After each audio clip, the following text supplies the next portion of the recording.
Jadi menurut Anda ini untuk menyudahi polemik ijazah asli atau tidaknya Pak Jokowi, ini endingnya harus di pengadilan nih? Ya, saya kira kan proses hukum itu tidak semua harus pada ujungnya di pengadilan. Ada penyelidikan, ada penyidikan, kan gitu, ada penuntutan dan kemudian pemeriksaan di persidangan. Dan dalam kasus ini memang kemudian ketika memang tidak ada peristiwa pidana, ya penyelidikan akhirnya mengambil sebuah kesimpulan tadi itu. Tetapi kemudian kan masih menimbulkan keraguan, masih menimbulkan pertanyaan. Antara otentik dan asli itu? Antara otentik dan asli tadi itu. Itu kan dua kata yang kemudian satu sisi, asli itu kan sesuai dengan asalnya. Ya. Sesuai dengan asal usulnya. Maka kemudian dikatakan asli. Misalnya naskah proklamasi, aslinya adalah ditulis Bung Karno. Kemudian yang kedua adalah otentik. Otentik adalah sesuai dengan aslinya. Otentik hasil dari asli tadi itu. Misalnya naskah proklamasi itu adalah ditulis oleh Sayuti Malik yang kemudian asalnya dari Bung Karno tadi itu. Jadi dalam konteks ijazah ini polemik terjadi karena apa? Karena dalam rangka mencari kebenaran material tadi itu. Kebenaran yang sebenar-benarnya. Bukan kemudian asli atau tidak otentik, tapi apakah ijazah ini adalah benar atau tidak benar dikeluarkan oleh yang berwenang bahwa yang bersangkutan punya kebenaran untuk mendapatkan hak tadi itu. Soal kemudian ini akan lari pada pengadilan atau tidak, yang penting prosesnya adalah transparan, prosesnya akuntabel. Jadi kalau dikatakan oleh Barreskrim ijazahnya identik nih artinya?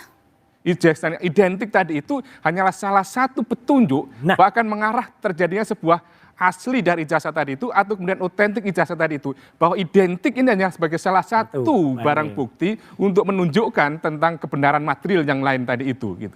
Oke, kalau dari Mas Roy sendiri? Ya gampangannya gini aja, Mbak misalnya ya atau adik-adik nih beli satu mainan asli, mainan beneran asli. Kemudian beli mainan KW 2. Sekarang antara KW identik dengan mana? Ya dengan KW. Jadi bisa jadi kalau itu yang pembandingnya adalah juga KW, yang di sini ya identik juga dengan KW. Jadi harus hati-hati. Pembandingnya itu benar-benar yang benar apa enggak. Tapi betul, benar malan. Iya. Membandingkan harus apple to apple. Persis. KW dengan KW. KW dengan KW lah. Asli dengan asli mestinya kan. Makanya begitu, makanya harus dilihat apakah ijazah yang dikumpulkan itu ijazah yang dipilih secara subjektif dari teman-temannya atau random acak. Nah ini kita harus tahunya, publik tahunya gimana Pak Susno? Ini sebenarnya simpel ya, tapi mungkin dalam komunikasi masanya yang kurang begitu bagus. Setuju. Kenapa? Karena terlalu menitik beratkan kepada hasil laborat terhadap barang yang diteliti. Kalau bertumpu di situ saja. Tapi kalau setelah kami teliti di laborat, ijazahnya Pak Jokowi identik dengan ijazah mahasiswa ini dan diakui oleh lembaganya. Oleh lembaga yang mengeluarkan dan didukung oleh hasil pemeriksaan bahwa betul dia kuliah di sana, mulai dari bukti ini sampai tamat ini dan didukung alat bukti lain, dia betul-betul di situ. Nah itu kan tidak ada pertanyaan lain. Tapi kalau ini kan kalau senior dan benar gini nih, Bang. Kalau kemarin kan sudah disandarkan pada saksi dan surat-surat yang lain kan. Tapi mudah-mudahan kita berdoa bahwa itu ada yang kita katakan tadi ya. Tapi kalau itu tidak ada, kalau ya, jika andai bahwa hanya didasari dari hasil laborat saja, maka akan menimbulkan pertanyaan. Nah, tapi mungkin nggak uji lab itu 100% benar? Kalau uji lab tadi kalau uji lab kita kan hanya membandingkan antara yang ini dengan yang ini, ya memang hasilnya otentik sama, identik. Tetapi kalau didukung lagi dengan statement di depan publik, kami tanyakan kepada UGM begini-begini, hasil lain begini-begini, maka ijazah tersebut adalah identik dan sah adanya. Karena problemnya gini Mbak, mengatakan identik dan tidak identik itu tidak bisa kemudian menyimpulkan itu adalah asli atau palsu. Tanda tangan kita berdiri dengan duduk itu bisa berbeda. Padahal asli dari orang yang bikin tanda tangan. Jadi poinnya adalah menyandarkan hasil lab 4 yang mengatakan itu sudah identik, tidak bisa menyimpulkan itu adalah ijazah yang asli. Didukung dengan alat bukti yang lain. Artinya ketika ini ditutup, jangan-jangan Mas Roy sendiri mau buat laporan baru nggak nih? Kalau saya nggak ada kepentingan, bener, saya nggak ada kepentingan apapun ya. Kita tapi kan menuding Mas Roy. Iya, kita kan ilmiah aja. Jadi Pak Roy ini bukan terlapor, bukan melapor. Iya, makanya ditanya saya itu hanya kata sesuai dengan ilmiah. Ya, jadi statement bahwa itu fake or not fake, miss or mismatch, itu adalah definisi ilmu pengetahuan, gitu loh. Jadi sebenarnya tidak bisa ilmu pengetahuan, oh fake, oh salah, Anda mengatakan fake, Anda dihukum.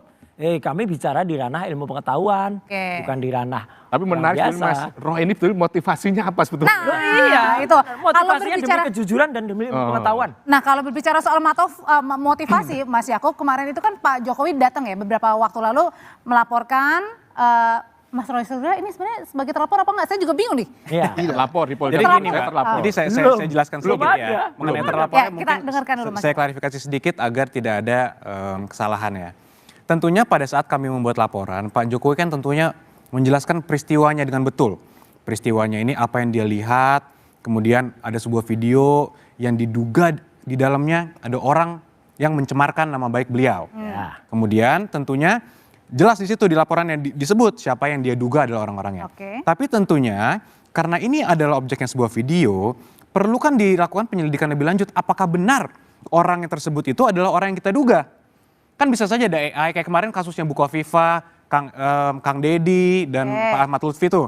Bahwa ada video menyatakan bla bla bla ternyata bukan. Jadi di situ Pak Jokowi datang sebagai pelapor. Tentunya. Dan yang di Polda Metro kan? Yang di Polda Metro. Dan terlapornya salah satunya bukan. Jadi dia melaporkan suatu peristiwa, disebutkan di peristiwa tersebut bahwa saya melihat suatu video di sini orangnya. Di situ ada siapa? Orangnya kami duga adalah ada yang inisial kami sebutkan kemarin. Tapi tentunya siapapun di dunia ini tidak bisa tentunya menyatakan secara pasti ini adalah orangnya. Karena kan harus diselidiki dulu apakah benar. Makanya itu di Polda tentunya kemarin logikanya mereka harus memanggil dulu pihak-pihak untuk dipanggil undangan klarifikasi kan. Apakah betul? Statusnya sebagai? Apakah betul? Itu statusnya silakan ditanya. Diklarifikasi.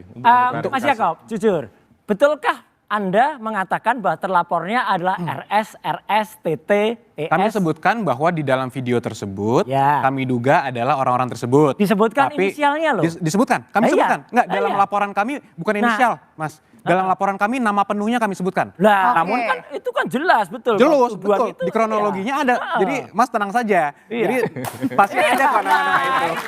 Jadi kan sudah jelas. Jelas. Niatnya ngelaporin. Jelas. Di situ kan kami duga adalah orang-orang tersebut. Tapi tentunya kan kami tetap mengedepankan praduga tak bersalah dan kami harus menghormati proses penyelidikan yang ada. Siapa tahu AI. Makanya itu harus dilakukan penyelidikan, ditanya, harus diklarifikasi dulu dong. Yang kami sebutkan di situ pada tanggal sekian Anda di mana? Apakah Anda betul ada di video tersebut?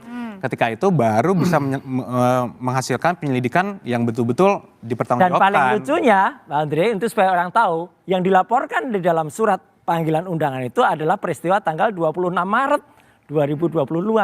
Saya tidak ada dalam video yang disebutkan tanggal 26 Maret 2025 itu. Berarti udah nggak ada. Tahun lama ya. Jadi lokus dan tempusnya 26 Maret 2025. Jadi ini statusnya tidak sebagai terlapor. ada. Apa nih? Karena bingung nih, katanya nggak ada nama terlapor.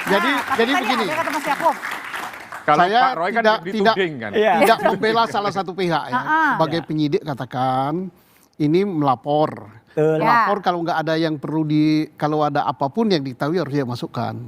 Orang yang dilaporkan belum tentu bersalah. Apalagi peristiwanya 2022. 25. Enggak, sorry.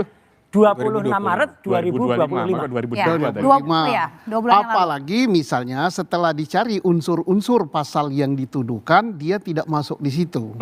Jadi jangan takutlah. Dan ada 5 ini pasal bagus kan? sekali Tidak salah 5 untuk pasal. 310, 311, 27, 32 dan 35. Nah, itu yang jahat yang dua itu. Pidana antara itu aduan dan yang delik dicari biasa adalah itu. kebenaran material. Betul. Salah satu unsur dari pasal yang dituduhkan tidak terbukti maka gugurlah dia. Nah, Jadi tidak perlu takut, don't worry. ini penting Pak Untuk. Yang disampaikan Prof. Kalau tadi. gitu, Jadi ada aduan dan tadi dicampur Ada tadi. delik Prof. umum kan. Nah, itu. Kalau 310, 311 itu kan delik aduan. Betul. 27 di Undang-Undang ITE pun juga begitu kan. Bahwa kemudian MK juga membatasi kalau misalnya lembaga negara kan tidak boleh menjadi Atau pejabat pengadu. negara. Pejabat negara tidak boleh mengadu. Nah 32, 35 ini yang kemudian delik biasa. Yang kemudian ini nanti menjadi kesulitan. Misalnya Pak Jokowi bermaksud mencabut aduannya, maka proses berjalan di nah kalau penyidikan. gitu pertanyaan selanjutnya yang akan dijawab sama Mas Yakub. Sebenarnya ini jadi nggak sih Pak Jokowi ini memidanakan Mas Roy Suryo? Nanti ya.